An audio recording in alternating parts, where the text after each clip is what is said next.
Hello, everyone. We welcome you to our Sunday morning roundtable discussion. We're so glad you're here this morning, and we are recording from the Plainfield Christian Science Church, Independent, Plainfield, New Jersey, in the United States of America. And our subject today is Christian Science. And we will begin with our morning prayer. I'm reading from page 187 of Miscellany. May the divine light of Christian Science that lighted every enlightened thought illumine your faith and understanding, exclude all darkness or doubt, and signal the perfect path wherein to walk, the perfect principle whereby to demonstrate the perfect man and the perfect law of God. In the words of St. Paul, now the end of the commandment is charity, out of a pure heart, and of a good conscience, and of faith unfeigned. And St. John says, for this is the message that ye heard from the beginning, that we should love one another. May the grace and love of God be and abide with you all. Mary Baker Eddy. Thank you very much. Okay, the watching point. Watch number 375. Watch that you keep the goal of science in mind. Mrs. Eddy said, quote, when you are a good healer, you are all you can be. Do you understand that? End quote. She said this partly to antidote the ambition of students who want to become lecturers, teachers, and high officials, under the impression that such positions indicate the greatest growth in spirituality and usefulness.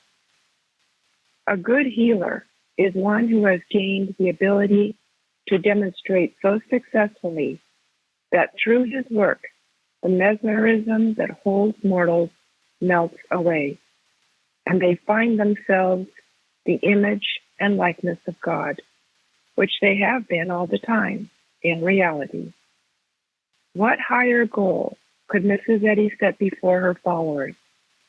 This is the goal God expects us all to attain. Thank you. All right, comments. I think this helped cleanse my thoughts some more of what I picked up under the organization is this human sense of all these offices and positions. And really, it's seen as God sees, and that's why we all have to attain it, whether you're listed or not. We all have to be able to practice it. And it kind of washes away that sense that we have to obtain anything humanly. Thank you. So that helped a lot.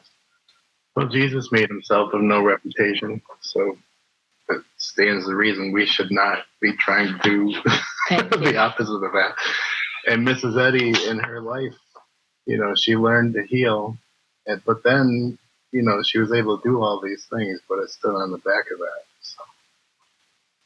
Yes. I think the desire or the wish to be a lecturer, teacher, or high official has self in it. Whereas just to be able to be a reflection, to be what God made us, which is the image and likeness of himself, does have a meekness that can be used by God. Beautiful, thank you. Absolutely right. I am truly grateful in this church that this, it doesn't really exist. Whatever places people achieve, if you want to use that word, earn, it comes solely through demonstration. And people get put into different positions or places because of what they're doing, where their love is. As Florence says, their work to be the image and likeness of God. You are all practitioners. Once you take up the science, you become it. When people come to you for help, you should help them. You have the experience.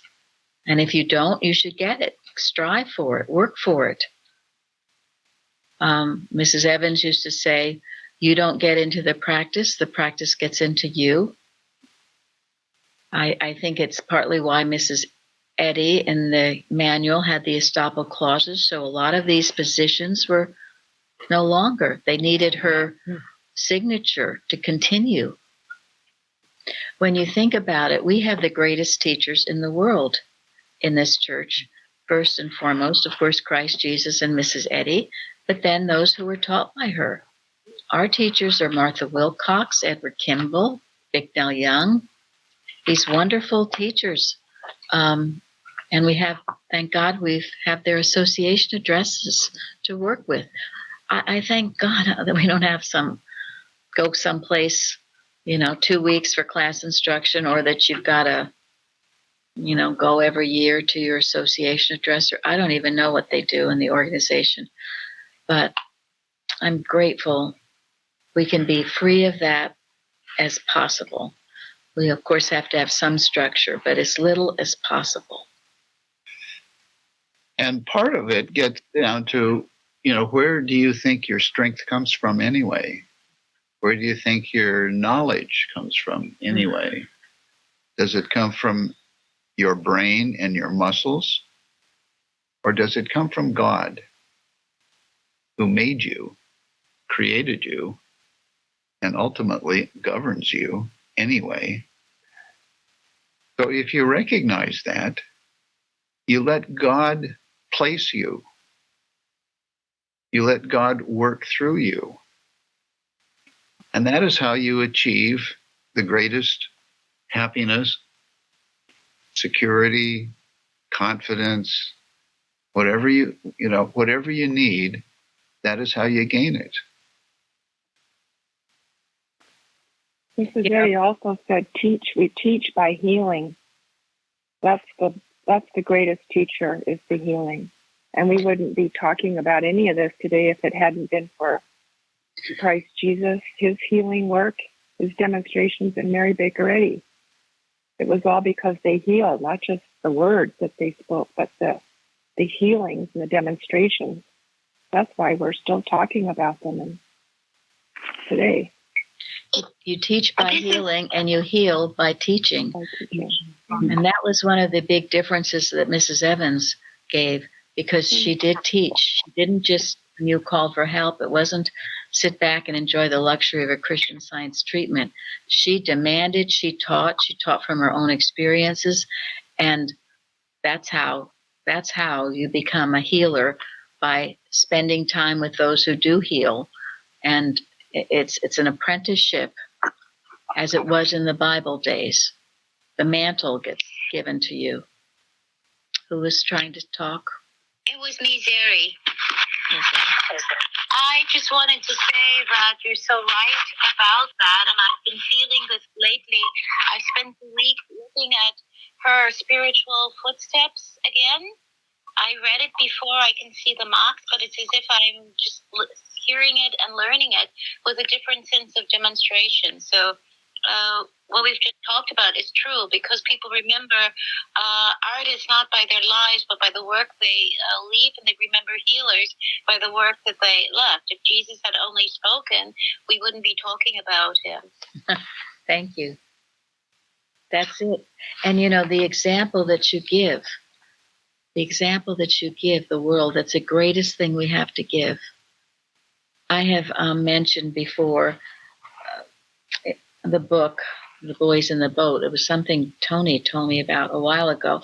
It is such a good book, and now it's a movie, and the movie is good too. It highlights the book. Anyway, but in that book, which was a bestseller on the New York Times for probably a long time, it has about 2 or 3 pages in which it bashes Christian Science, very unfortunately, because the girlfriend of the main person in the book. She had a mother who didn't understand the science, and but claimed to. And so these few pages, and thank God George Clooney did not dwell on that in the movie. Thank God for that. Thank God. But it will probably draw more people to read the book. And so how do you combat that when millions, literally millions of people reading this book and reading this impression of Christian Science and supposedly a first-hand description of it, because they were Christian Scientists, quote unquote. The only way I know of is to be the example that disproves those lies. I mean, it's unfortunate she didn't understand the science. So many don't. They have a very superficial sense of it. I'm sure she was trying to do the right thing in whatever she was doing, but it's all around. And this is why it's the fewness and faithfulness of its followers, because so many people hear this negative stuff about our beloved Christian Science. So we must counteract that with who and what we are, our examples, our living examples. We don't stay holed up in our home, never going out, but we are a shining light to all people. And when they find out what is it about us that makes us this way, we can tell them what it truly is and dispel this false sense of it. And that will work, because I had a mom who did not understand That's Christian exactly Science. Right. And it was through meeting Mary and Gary that I thought, these people are just, normal, intelligent, funny people. Maybe it's just my mom. And sure enough, it was. Bingo. Yeah, yes. So thank you for that. And it will work, and it does work. And it's one with God as a majority. So numbers aren't what matters, but the living, palpitating truth. And over and over and over again, let science and health go out and do its work. The purity of science and health, it's untainted by human hypotheses, as Gary reads them Sunday, and authorized by. Florence, did you want to speak? Oh, no. I was just clearing my throat. Sorry. Well, you're really welcome to clear. Well, now I'll say something that Mrs. Eddy says on page 187. Actually, that's what I was going to read too. It says that let the Bible and the Christian Science textbook preach the gospel, which heals the sick and enlightens the people's sense of Christian Science. So she's given us what it is that we need in order to understand the science. So. It's all there. It's all there. Thank God. And what a treasure we have. Oh my goodness, during these trying times, and I guess they've always been trying times, but thank God for Christian Science. I think there's something else that needs to be said about that. I did read the book, and the objection was that this relative who spouted off Christian Science was making absolute statements in a very callous, cold, and unloving manner. And that was what was objectionable. I mean, there are absolute truths, but what's our part? To be a light of living love, that is our part. A little wisdom and compassion for people goes a long ways, and it will make the truth very appealing to those that see that sort of thing. Thank you. Thank you, yeah. And we need to remember, it's not the letter that heals. It's the spirit of love that heals. Because the letter killeth. The letter killeth. And all of this is a human mind. And usually when people do this, make these absolute statements of truth, it's often fear motivated. It's not love. It's fear behind it. And that's a human mind, and that killeth. When early on, when I was in graphic arts, I would have to talk to people to try to get them to understand different things about the art they were trying to get. And I didn't have many skills with people then. So when I got into a corner, I would get overly technical about it. And then they would just be like, okay, I guess we're done. And that's what I feel about the absolutes. Like, if you're just laying that on someone without any wisdom or compassion behind it, you're backed in a corner and you know it. So you're just like, here you go. That's it. So Thank you.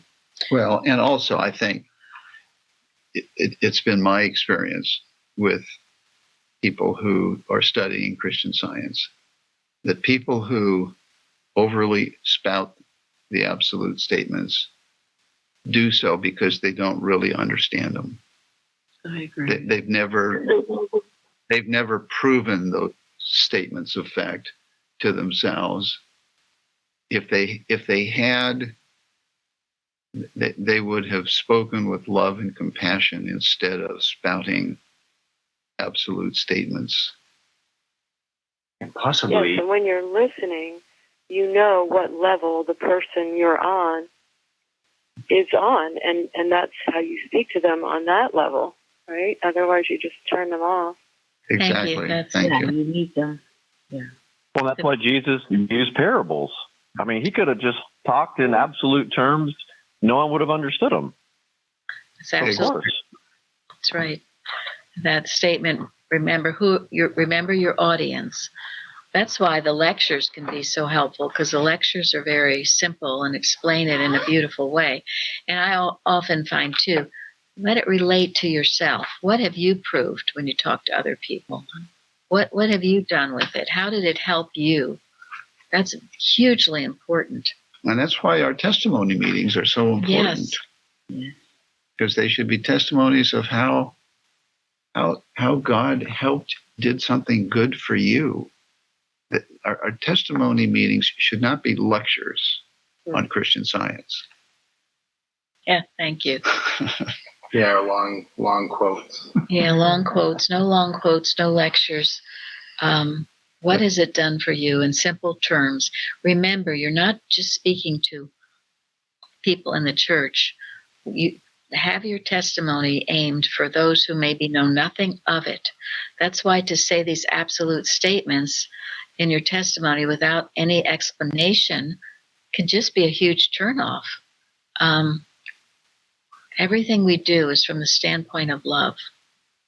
The last time my son was in church was during a Wednesday testimony meeting, and he was going to give a testimony, he told me afterwards, but somebody gave a testimony and they were giving long quotes, and it made him feel like we wouldn't appreciate what he had to say, so he didn't do it. Mm-hmm. And that was the last time he was. Thank you. There's your example. Okay. Well, we're on YouTube. I mean, we're on YouTube. I mean, that's the entire world. Exactly. Thank you. The entire world is listening, so it needs to be heard. I pray. I pray that people find us on YouTube. I mean, I really do. That's where people go. And they do. They do. Yeah. Yeah, I think we now have found out that most of the people who have found us through YouTube. Yes. Yeah. They would say so too. And that should be the audience that we speak to when we give a testimony. Yeah, all the receptive thoughts out there. Yeah, the millions of unprejudiced minds. So simple seekers for truth. Thank you. Yes. And Jeremy's got it set up where we're live streaming on YouTube. So, yeah. Yeah, we are. Yep, it's live. Hello, everyone. Hello, everyone. And how dear everyone is to us. All right. Subject Christian Science, golden text, Jeremy. John, and ye shall know the truth, and the truth shall make you free. This is a beautiful lesson on freedom, and truly, how do we obtain it except through Christian Science?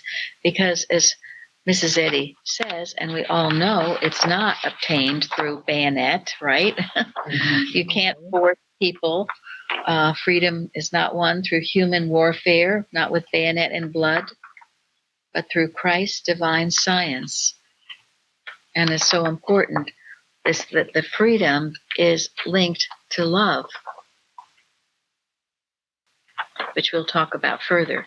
But in this golden text, and this was an article from Carrie, which is called Infinite Traits in True Manhood by F.J. Fluno, 1887 journal. We may not strive to make ourselves free, but to know ourselves free. We need not strive to make ourselves better, but to know ourselves better. Not to make ourselves perfect, but to know ourselves perfect. We cannot, quote, add 1 cubit to our stature, end quote. So I thought that was very beautiful, because truly, I know I spent a lot of time striving to be a certain way, making myself change. And I mean, I guess there's some truth to that, but it's only to going back to the knowing it. So how do you get where you know it? Repetition. Pardon me? Repetition. Repetition. Okay. Yeah. Well, and that is where we strive. Yeah. Strive to know the truth. And you have to repeat it to yourself, because the world is telling you all kinds of other crap, all other lies. So the strife needs to be in being persistent, being disciplined, by holding thought steadfastly to the enduring, the good, and the true. I mean, that requires work. But you have to start with humility. If you're not listening to God, you go off this proud thing and mess everything up. Thank you very much. Exactly. Has to be the humble in heart hearing it. Chardell, did you want to say something? Oh, I was just read my thoughts. It's so beautiful, And I wasn't raised in science, but I knew, and I found out something about myself, and I love that what Curry said. It is the knowing. It's the knowing. It is the knowing, and we can get there. Sometimes it's very gentle, and it's slow for some of us, but we do know. And to me, some of the knowing goes with the proving. You prove it for yourself, because then you know. Once you know 2 + 2 is 4, you know it's 4. You've counted those sticks. You know it's 4. You know. And you could never be fooled by the 2 + 2 is 5. That's a lie. So all day long, you have moments to prove this science to yourself. All day, every moment, you're proving it. And sooner or later, in the proving of it, you will begin to know it, and nothing will take you off. And people who have left, they haven't really known it. They've hoped it maybe, but they haven't known it.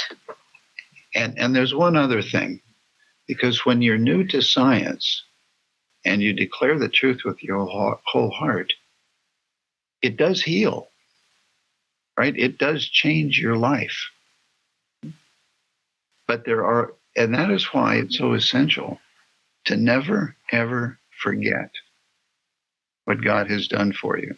Mm. And Mrs. Eddy says that, at some point when someone is healed in science, that they need to be taught that it was, they need to understand that it was the science that healed them. Because there are a lot of people who, they have a healing and they think, wow, this is cool. And then what happens so often? They go along their way back to it would have happened anyway. They become comfortable in their matter. Or as Mrs. Eddy says, they go back to their vomit. Yeah. And then shallow receptivity. Yeah. And then the devil comes along and says, well, that would have happened. Would have happened anyway. And So now you're free to go off and live whatever life you want to live, or the devil will come along and try to make you forget what it was that healed you. And the reason the devil comes along and tries to suggest that to you is because what you learn in science destroys the power of the devil. Because the devil doesn't have any power other than to suggest. And that's why we have to be so alert to the suggestions around us. And I think that's and why. Every time you correct those false suggestions in your thought, you increase your knowing. Yes, you do. Exactly. Yes, you do.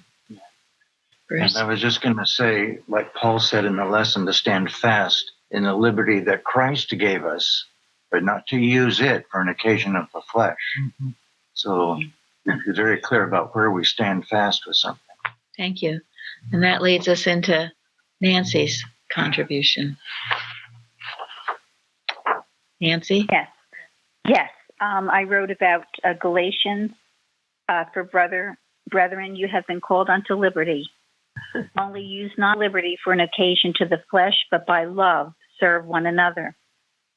And in Benson's commentary, it says, ye have been called by the gospel into liberty from the bondage of the Mosaic ceremonies, as well as of sin and misery. Only use not liberty for an occasion of the flesh, so as to nourish or gratify any corrupt principle in yourselves or others, but by love serve one another. Use your liberty as may best manifest your love to your neighbor, seeking his edification, or at least doing nothing contrary thereto, and hereby show that Christ has made you free indeed. For all the law with which we believers in Christ have any concern is fulfilled in one word or precept, even in this: thou shalt love thy neighbor as thyself. Inasmuch as none can do this without loving God, and the love of God and man includes all perfection. And I found a little article on Bible Hub, The Liberty of Love. The nature of this liberty. This liberty is freedom from the burden of a religion of ordinances. It is liberty from the moral law as the awakener of sin, and from the fear of its punishment, which is death. To keep this liberty pure, we should know its dangers and avoid them. It may be so used as to follow the lower nature to rule, allow the lower nature to rule as an occasion to the flesh. We are freed from ceremonies, but we cannot live without some forms. Spiritual life left to silence, unsymbolized, unused, fades away. Our liberty from coercive law is produced in us by a love which obeys the law. If we do not love to obey, we are not in Christian liberty at all. St. Paul calls such despisers of law the servants of sin. The use of freedom must be in subordination to love. It is the habit of many to placard their freedom, to violate the scruples of others. What sort of Christianity is that which uses the freedom of Christ to do violence to the love of Christ? The rule is, use your liberty not for your own gratification, but for the good of others. Liberty is not a principle of action. It is a mode of action. Love is its principle, and love is the test which tells whether we are free or enslaved. Wow, that is really beautiful. Yeah. I really loved it. I was so happy I found it. That is very inspired. Because, yes, freedom is in the hearts of all of us. Everyone yearns to be free. And yet, if it's without love, it falls back into slavery. And again, that's the human mind, because without love, We are in the human mind, and the human mind is despotic. The human mind, it's an odd thing to me, but it loves to enslave. I mean, that's what it does. It's a bully. It enslaves you in your own thinking. It everywhere it goes, it controls and tries to enslave. It's a sign that the human mind is in residence, and it must be avoided at all costs. So, thank you. That was beautiful. I know I've told you I've been loving to study our American history, which I was never terribly interested in before, and to find out, who our founding fathers were and what their real thoughts were, because a lot is being said now about various people, and the majority of them were abolitionists. They were. And some who weren't became abolitionists, as in the case of Ben Franklin. But John Jay, who was an abolitionist and was the first Supreme Court. So he was the first Yes. Head of the Supreme Court. Chief Justice. Chief Justice. Very wise man. I'm going to read a biography on him next, I think. But anyway, one of his quotes is that men should pray and fight for their own freedom and yet keep others in slavery is certainly acting a very inconsistent as well as unjust and perhaps impious part. But the history of mankind is filled with instances of human improprieties. So, America is still in the throes of finding the Christ truth which frees all mankind, and which the human mind is verboten. And we have, just as Nancy read, love with liberty, and not used as an occasion to put burdens and bondage on our neighbors, but to set all men free. And thank God we have Christian Science, because what other answer is there? And it's certainly not just America. I mean, my goodness, slavery's gone on for ages. All over the world. All over the world. Yes. It's again, the sign the carnal mind is in operation. Anyone must.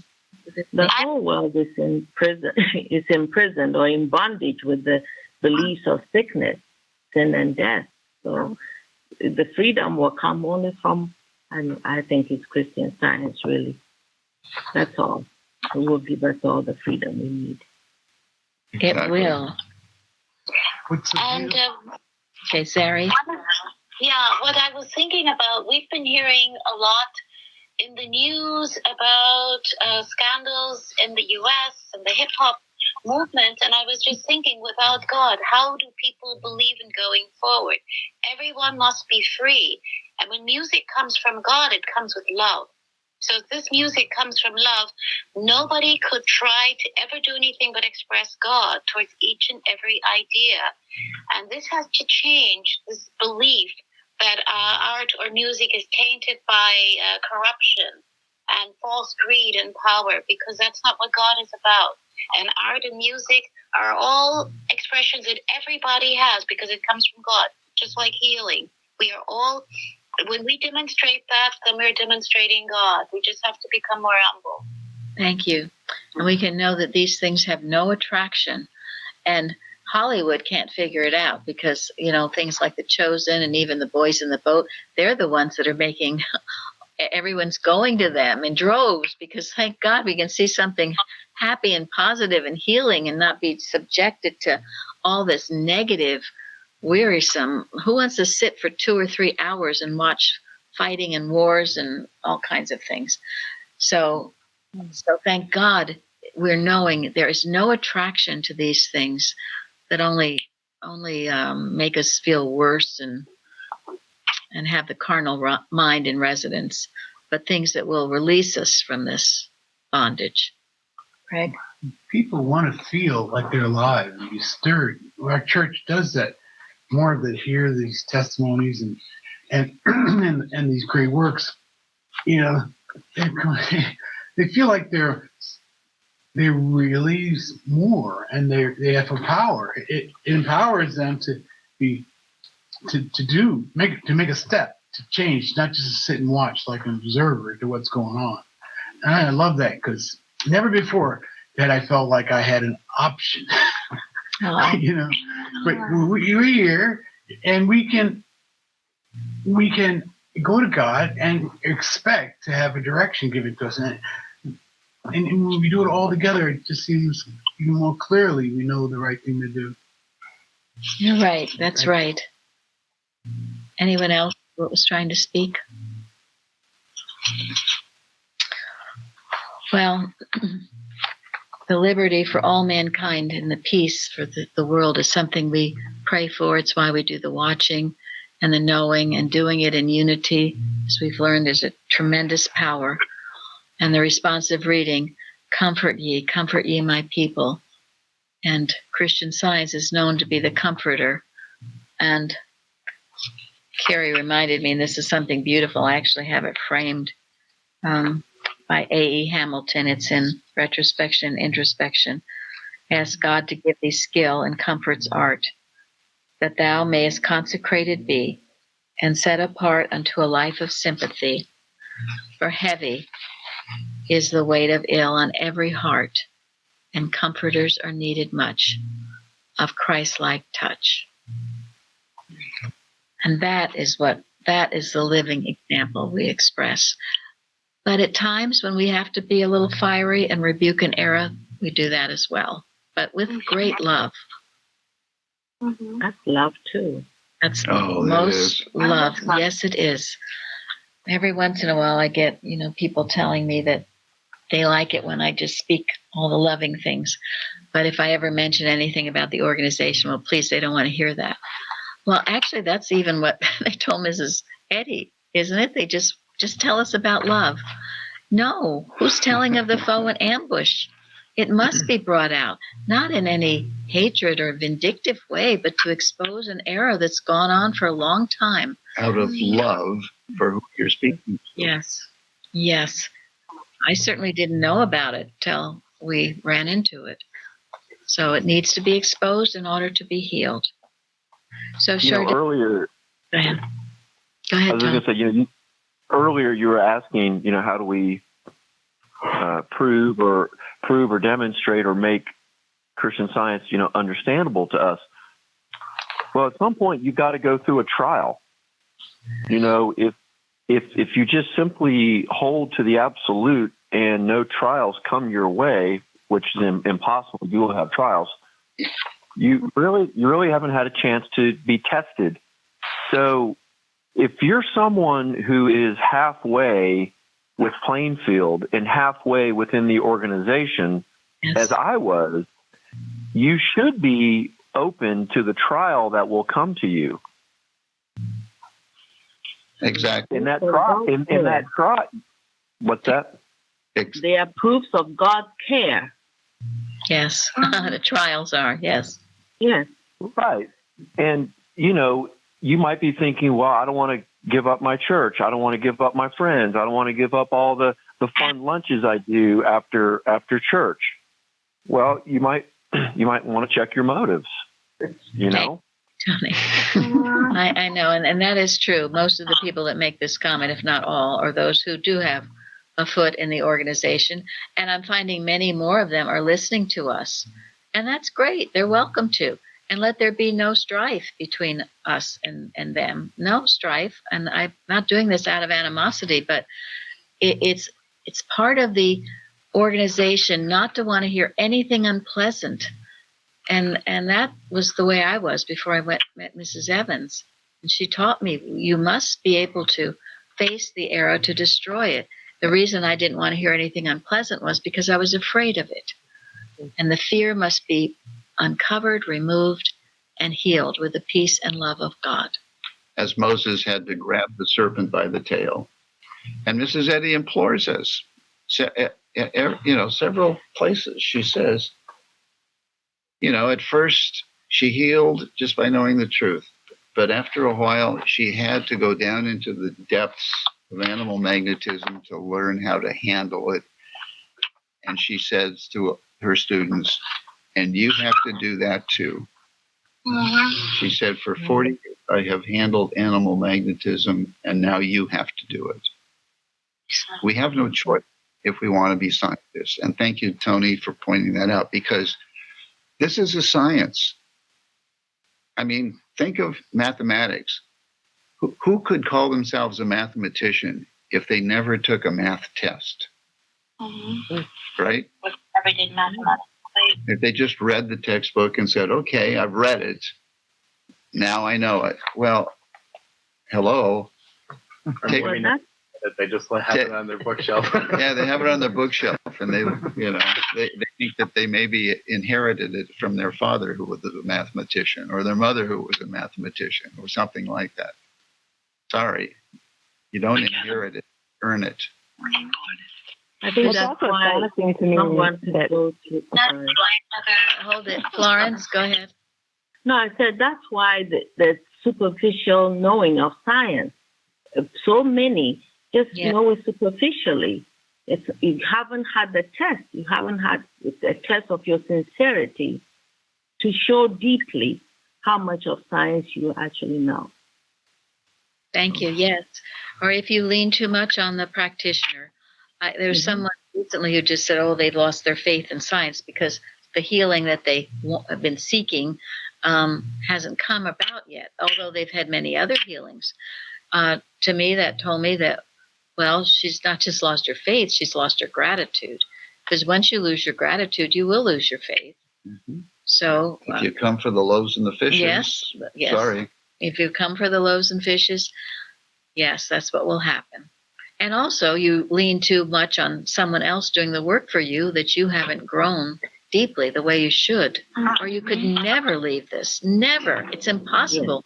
Yes. Even the disciples, where can I go? Where can I go? So now, anyone else that was trying to speak in there? Yeah, I was just going to say, to your point, it's been astonishing to me about telling the truth about the organization. It's like, the organization, Christian Science isn't circling the drain as an organization because they're doing everything right. And that's what just kills me about my friends that are still in the organization. It's like, you're doing the definition of insanity. You're doing all the things that are causing, you're going along the same path that's causing it to just absolutely spiral and die. And then when someone brings up something different, it's like, oh, no, and just looking at me like I've got a third eye or something. And, someone's got to tell the truth. And I appreciate Plainfield speaking up and just saying, look, this is what's wrong and it's got to be fixed. Yeah, and it can be because all is infinite mind and it's infinite manifestation. Sorry, can you mute your side, please? Sorry. Thank you. All right, Chardell. Bruce? Ultimately, that's what it's all about, truth-telling. That's why we say these things about the organization, not because we have any spite. We're just telling the truth. We have an affection for truth and honesty. And ye shall know this truth, and it will make you free. And you need to uncover error in order to see it for what it is and destroy it. And there is that thought, as goes Boston, so goes the world. Well, the world's not going well. So. Yeah, and anyone that would keep these precious books in the archives, I can't understand that. And so that we don't even know how to do a watch. What in the world is that about? I can't even understand such a thought. But I didn't know about it until, we came upon it and got excommunicated. Doesn't Mrs. Eddy say you're uncovering the viper's nest? Yeah. Thank you. And he knew this would happen. And it's a false loyalty to an organization that is not Mrs. Eddy's Science anymore. The organization is not. These things are not ours to control or to keep back from people. Thank you. Thank you. So I want to say, I said this to Mary yesterday, but I have actually never read a lot of Martha Wilcox, but I was been reading her this week, and she is absolutely amazing. And try and find this from the organization, right? I mean, she was a very loyal member and student of Mary Baker Eddy, but her writings are simply amazing. I'm not going to describe them because I don't know how to do it, but they are different than what you're going to read from other people, and absolutely worth reading. Thank you. Yep, she was the one originally when we got all these unauthorized books that I couldn't put her book down. They helped clear up so many misconceptions I had. She is amazing. Everyone should have that book and read it. Martha Wilcox Addresses. Again, we're taught by her. And then I love Carpenter. I love them all. They're all very different. But Martha Wilcox, most definitely. Mrs. Evans even taught classes on some of those chapters. I have a book that's so marked up by Martha Wilcox. All right, Chardell, you also spoke to this. Yeah, it was funny. Nancy did. On Galatians 5 about we're to love one another. And I found things in Romans. Be kindly affectioned to one another with brotherly love, in honor preferring one another. Then in 1 Peter, as every man hath received the gift, even to minister the same one to another, and be good stewards to the manifold grace of God. And then Mark, for even the Son of Man came not to be ministered unto, but to minister and to give his life a ransom for many. And then I thought, okay, how do I want to do this? Well, the daily duties tells us the brotherly love, all for mankind. And this will release us. And we pray for others and our watches, because we can get beyond the oppression and help others and go back to the Bible, listen to the Bible and our forefathers, like you said. And this is serving. This is in serving, yes. And it's giving your life for this. It's certainly worth it in every way. Yeah, I said, in all affairs, be kind in all affairs and always. Thank you. Yes. Kindness, underrated. Important. And true kindness. I think it was Dale that sent us something about kindness. It's very beautiful. We should put that back up on the carousel or wherever. I don't think it was a Christian Scientist who wrote it, but it talks about the strength that kindness has. It's different than being nice. It's compassion is with it. I love this. One of the articles that Carrie sent me says the Christian Science textbook comes neither to destroy, to annul, nor to set aside the words of Moses and the prophets, nor of Jesus and his disciples, but to iterate, to enforce, and to verify them after centuries of dead letterism. It comes as a secondary title declares a key to the scriptures with which all humanity may unlock the wealth of saving health hidden during the ages by worldly policy, scholastic theology, and superstition. And then again, it talks about, now this is the woman at the well. The centuries rolled on. The master's teaching and healing had been well nigh lost because at the well, he instructed the woman what was needed to do. This was the true baptism of the water, and to give up all her worldly beliefs of herself, and she took it. She got it.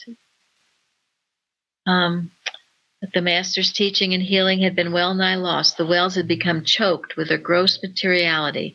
Their very presence had been hidden from human view in dense tangles of weedy growth.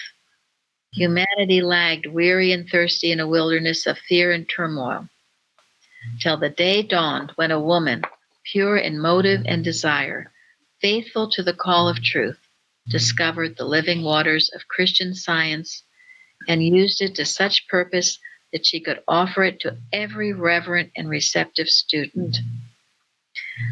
This is Mrs. Eddy. This is our science. This is what we offer the world. And what a treasure, how it must be so revered, yes. And it brings us out of these Pharisaical, goes back so long.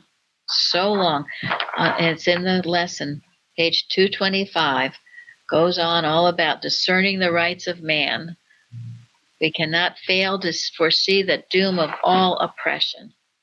So this is what we work with. And dear Mrs. Eddy, I saw before me the sick wearing out years of servitude to an unreal master in the belief that the body governed them rather than mind. And then the lame, the deaf, the dumb, the blind, the sick, the sensual, the sinner, I wish to save from the slavery of their own beliefs and from educational systems of the pharaohs, who today, as of yore, hold the children of Israel in bondage. Realize this. When Era speaks to you, these are your false beliefs that are trying to hold you in bondage. Get rid of them. We obey the one God, the first commandment alone. And if you do that faithfully, this bondage, you will be released from this bondage. Now we're going to end with something very beautiful that Dale A. in Virginia sent me. It's a letter by Albert Einstein written to his daughter. Go ahead, Gary. Yeah, this is a letter that Albert Einstein wrote to his daughter about the universal force of love. And the letter was released in the 1980s, along with over 1,000 other letters that he wrote to different people. But this letter says, quote, "When I proposed the theory of relativity, very few understood me. And what I will reveal now to transmit to mankind will also collide with the misunderstanding and prejudice in the world. I ask you to guard the letters as long as necessary, years, decades, until society is advanced enough to accept what I will explain below. There is an extremely powerful force that, so far, science has not found a formal explanation to. It is a force that includes and governs all others, and is even behind any phenomenon operating in the universe, and has not yet been identified by us. This universal force is love. When scientists look for a unified theory of the universe, they forgot the most powerful unseen force. Love is light that enlightens those who give and receive it. Love is gravity because it makes some people feel attracted to others. Love is power because it multiplies the best we have and allows humanity not to be extinguished in their blind selfishness. Love unfolds and reveals. For love, we live and die. Love is God, and God is love. This force explains everything and gives meaning to life. This is the variable that we have ignored for too long. Maybe because we are afraid of love, because it is the only energy in the universe that man has not learned to drive at will. To give visibility to love, I made a simple substitution in my most famous equation. If instead of E equals mc squared, we accept that the energy to heal the world can be obtained through love multiplied by the speed of light squared, we arrive at the conclusion that love is the most powerful force there is because it has no limits. After the failure of humanity in the use and control of the other forces of the universe that have turned against us, it is urgent that we nourish ourselves with another kind of energy.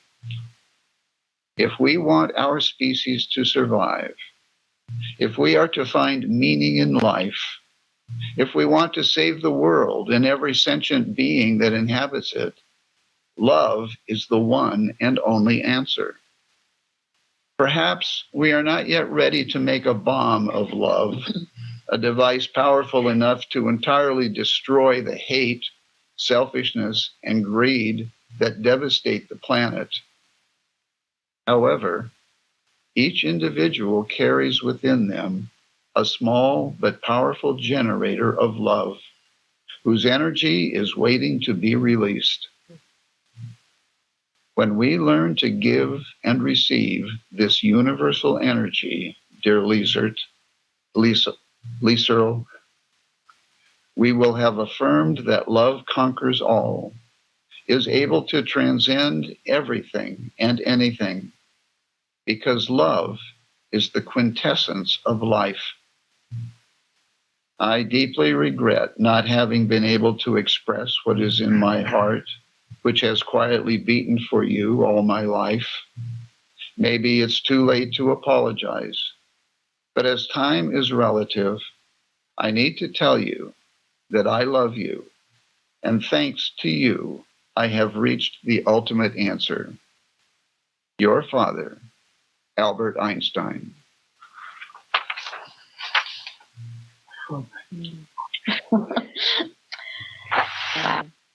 Yep. Thank you, Dale. That's just so beautiful. He saw it. He saw it, Albert Einstein. And he read the textbook. And he read the textbook. And this is what we are about. Thank you all for joining us today.